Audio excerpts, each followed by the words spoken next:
हरे कृष्ण. गुढीपाडवा आणि नवीन वर्षाच्या सर्वांना हार्दिक हार्दिक शुभेच्छा. तो पिछले जो सत्रों में है हम देख रहे थे प्रथम अध्याय के जो है वह 3 श्लोक हमने देखे थे. तो उससे आगे हम आज भगवद गीता के 4थे श्लोक से अध्ययन को आरंभ करते हैं. तो तीसरा श्लोक ऐसा है, पश्चेतां पांडुपुत्राणाम आचार्यं महति च गूढ़ां द्रुपदपुत्रेण तव शिष्येन धीमताम्. तो जो है यहाँ पर दुर्योधन जो है वह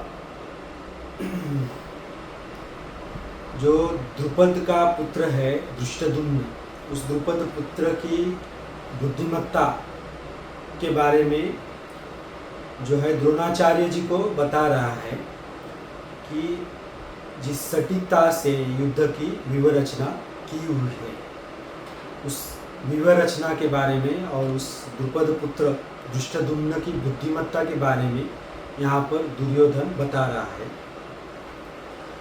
तो यहाँ पर जो है दुर्योधन की क्रूरता प्रतीत होती है. क्रूरता में जो है हमें समझ में नहीं आता है, हमारी कमजोरी जो है वो भी समझ में नहीं आती है और उसको यह ऐसा लगता है कि जो युद्ध है वह मैं ही जीत जाऊंगा. क्रूरता और कमजोरी में कैसा होता है, कमजोरी जो है वह उसमें पता रहता है कि हम जीत भी नहीं सकते युद्ध को. तो जो कमजोरी जो है वह धृतराष्ट्र जी में कमजोरी प्रतीत होती है, लेकिन दुर्योधन में जो है वह क्रूरता जो है वह प्रतीत होती है, क्रूरता दिखती है दुर्योधन के व्यवहार से.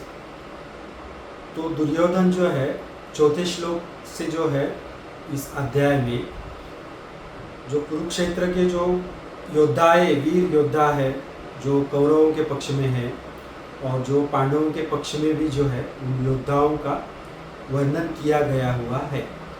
यहाँ पर जो है 4थे श्लोक से जो दुर्योधन है वह अर्जुन और जो भीम है उनकी तुलना बाकी के योद्धाओं से करता है. तो जो अर्जुन और भीम है उनके जैसे ही बाकी के जो योद्धाएं हैं वो पांडवों के पक्ष में भी मौजूद है, ऐसा उनका वर्णन आता है. और इस तरह से तीसरे श्लोक में जो है वह जो है दुर्योधन जो है वह उकसाने का काम करता है, क्योंकि मैनिपुलेट करने का काम करता है. जो भी आचार्य द्रोण है उनको मैनिपुलेट करने का काम करता है, क्योंकि उनका जो भी भौतिक जो व्यक्ति होते हैं वह मैनिपुलेट करके या तो उनको उकसा के कोई भी काम के लिए उनको मना लेते हैं. लेकिन जो आध्यात्मिक जो चीज़ है वो आध्यात्मिकता में जो है वह आत्मा से रिलेटेड है, इसके लिए वहाँ पर प्रेरणा जो है वो प्रेरणा से काम चलता है. यहाँ पर जी यहाँ पर जो श्री कृष्ण जी है वो अर्जुन जी को प्रेरित करके युद्ध के लिए प्रेरणा करने का काम इस भगवद गीता में करते हैं. लेकिन यहाँ पर जो दुर्योधन है वह मैनिपुलेट करके उनको युद्ध के लिए उकसाता है, भीष्म और द्रोण को भी, क्योंकि उनका उत्साह उनको मैनिपुलेट करके बढ़ाता है. लेकिन यहाँ पर जो भगवान श्री कृष्ण जी है वह अर्जुन जी को भगवद गीता बताकर प्रेरित करते हैं उनको युद्ध के लिए. तुम मेरे लिए युद्ध करो ऐसा बताते हैं. जो भी भगवद गीता की जो शुरुआत है वह टेक्सचुअल, कंसेप्चुअल और जो मुख्य वक्ता भगवान श्री कृष्ण है, ये 3 तरह से जो मुख्य वक्ता जो भगवान श्री कृष्ण है वहाँ जहाँ पर 2:11 जो है 2.11 यहाँ पर मुख्य वक्ता भगवान श्री कृष्ण अर्जुन जी को भगवद गीता वहाँ पे बताने का मतलब पहली बार बोलते हैं. वहाँ पर मतलब मुख्य जो चीज़ें है वो पहली बार बोलते हैं.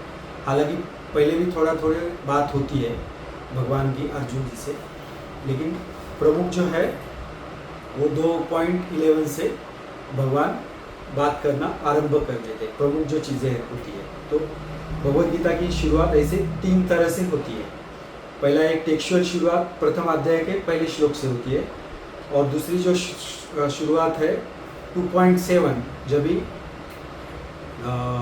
अर्जुन जी है वह भगवान का शिष्यत्व स्वीकार कर लेते हैं, तब वहाँ से जो दूसरी तरह से है वह शुरुआत होती है। वैसे कि कार्पण्य दोषोपत स्वभाव पृच्छामि त्वाम धर्म सम्मूढ़ चेताम, तो जो 7वां श्लोक है वहाँ पर कंसेप्चुअल शुरुआत जो है वह हम भगवद गीता की कह सकते हैं।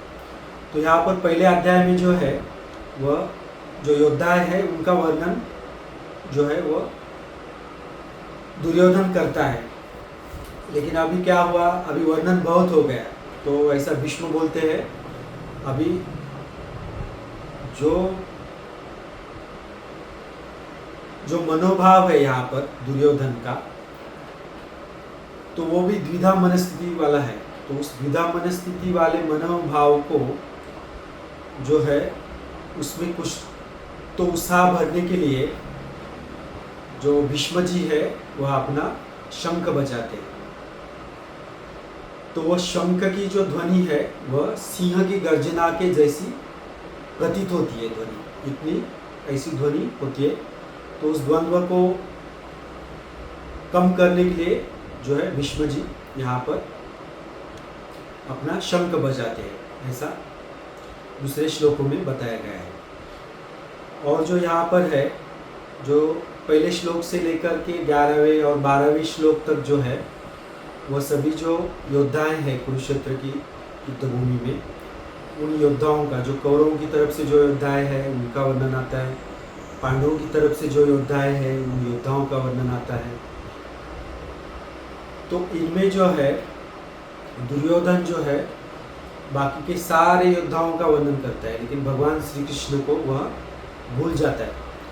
जैसे कि इंसान जो है अगर भौतिकता में लिप्त हो जाता है तो वह भगवान को भूल जाता है, वैसे ही दुर्योधन जो है भगवान जी को महत्व नहीं देता है। बाकी के अर्जुन, भीष्म, बाकी के सारे योद्धाओं का वर्णन करता है, लेकिन वह भगवान श्री कृष्ण जी का पहले उल्लेख नहीं करता है उसमें।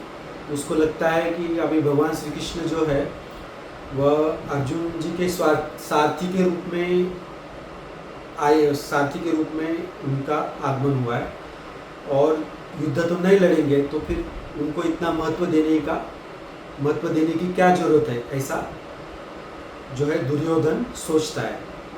लेकिन यहाँ पर जो विदुर जी है वह इन श्लोकों में पहले भगवान श्री कृष्ण का उल्लेख करते हैं और बाकी के योद्धाओं का उल्लेख करते हैं, क्योंकि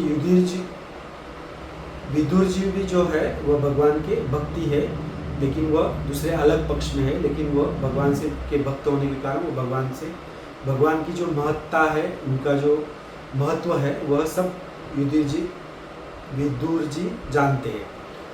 तो इसके लिए विदुर जी है वो जब पांडवों के पक्ष का वर्णन जब आता है तब वह विदुर जी भगवान श्री कृष्ण का पहले उल्लेख करते हैं।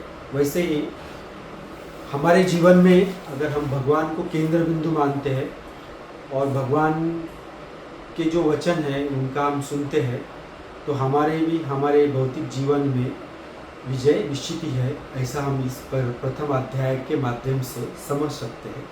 Hare Krishna. Thank you very much.